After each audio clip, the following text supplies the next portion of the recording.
What's going on, everybody? Eric Lindquist at Stochastic here on the OddsShopper channel, coming to you with a Thursday night football edition of Lindy's Leans, Likes, and Locks. Hit that like button, subscribe button, notification bell. Goes a long way for me on this video. Goes a long way for you. That way you become a prize whenever great content is going live here at our little neck of the YouTube woods. Last Thursday, we were treated to an absolute delightful game. Tampa Bay, Atlanta, one of the better Thursday night games I can remember. However, my one play, my half-unit play, Tampa Bay money line goes down at the very, very end of that one. They don't get the ball back. You had the Bucky Irving fumble. A lot of ridiculousness. I have no idea how they didn't win that football game still, but we're coming off a sweep of Monday. So we're going to focus on the Monday sweep and the absolute smash that was here on this video. Plus, MLB playoffs have been insanely profitable to this point. If you have been tracking, you have been winning, and that is a fun feeling here. And Bet365, you have an opportunity to win no matter what. We'll talk about that at not the halfway point, the 2/3 point, because we go lean like lock here on this program. Here is how I've concocted that.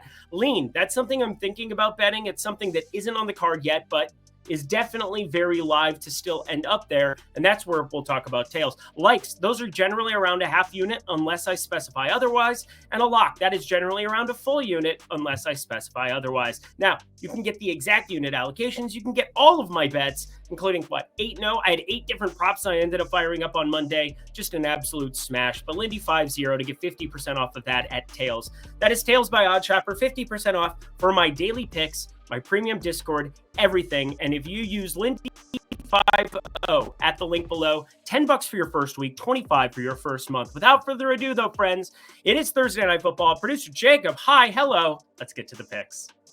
I'm really excited for this one. The 2-3 San Francisco, going up against Seattle here. Now, I'm going to just do a full disclosure thing here because I will be honest about when I make a bad play because, well, I think it's kind of not funny at this point because you look at, my unit tracking, everything else, feel pretty good about my process, feel very good about the results we've had for 4 years of doing this program.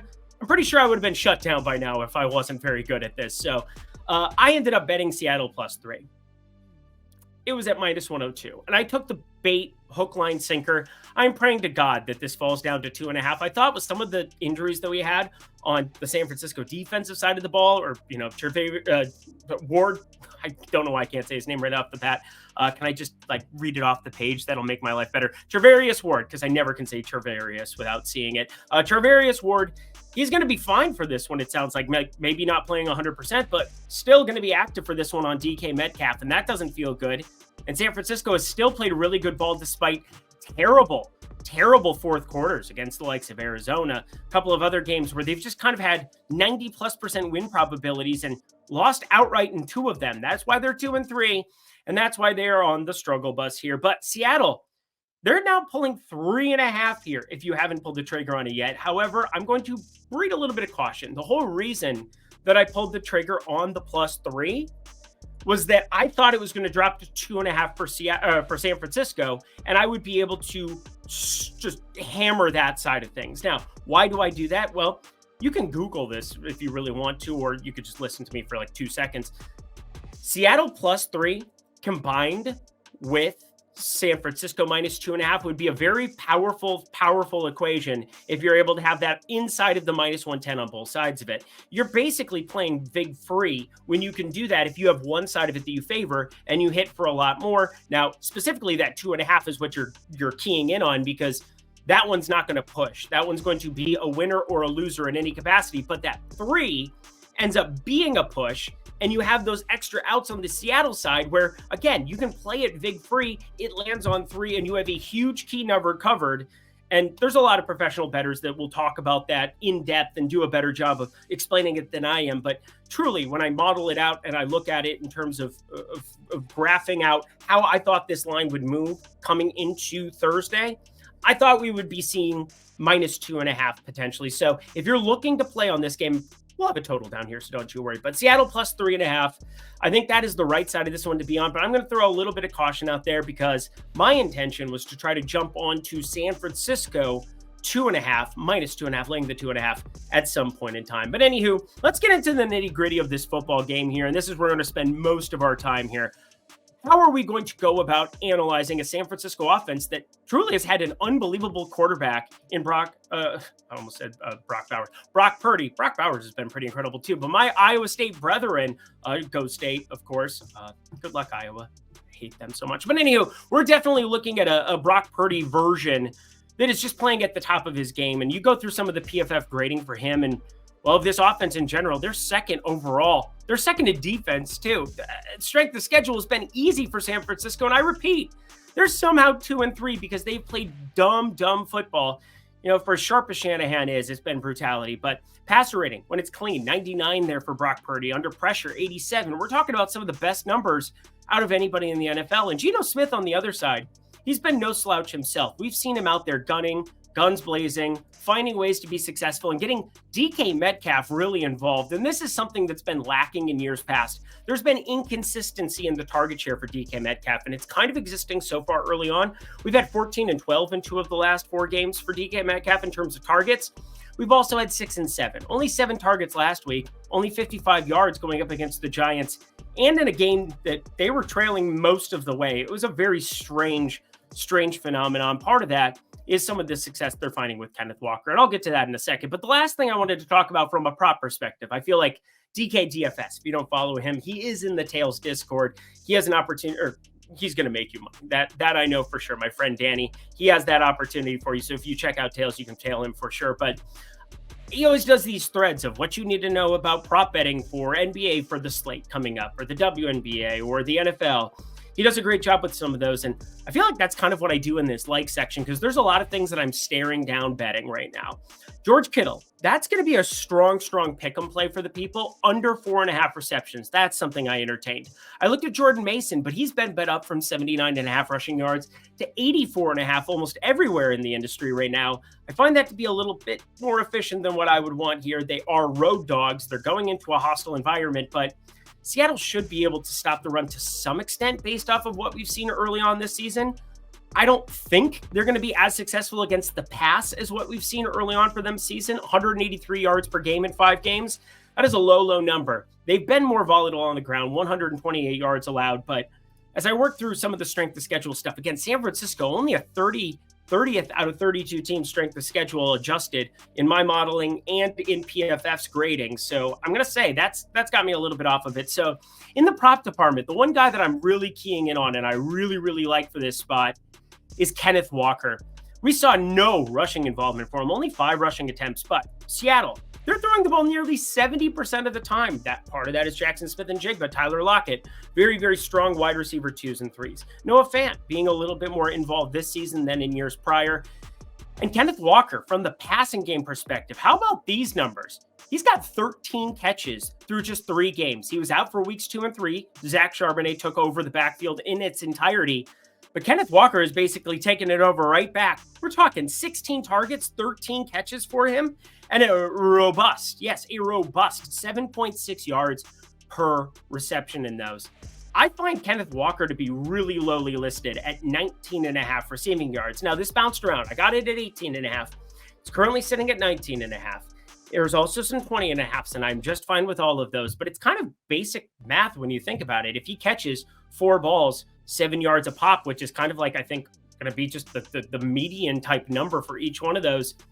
28 yards. I mean, that is a pretty easy over, actually. Didn't end up going to the lock department because I don't know if this continues. Kenneth Walker out of Michigan State, out of college, he's not necessarily supposed to be this type of back. I mean, they had change of base backs. DJ Dallas once upon a time, other guys, McIntosh, guys who have rotated in to be those pass catchers. But hey, if Kenneth Walker is going to be a pass catcher going forward, plus Fred Warner out there in the linebacker position and Nick Bosa, ridiculously good pass rush for San Francisco, Kenneth Walker is somebody to be invested on here.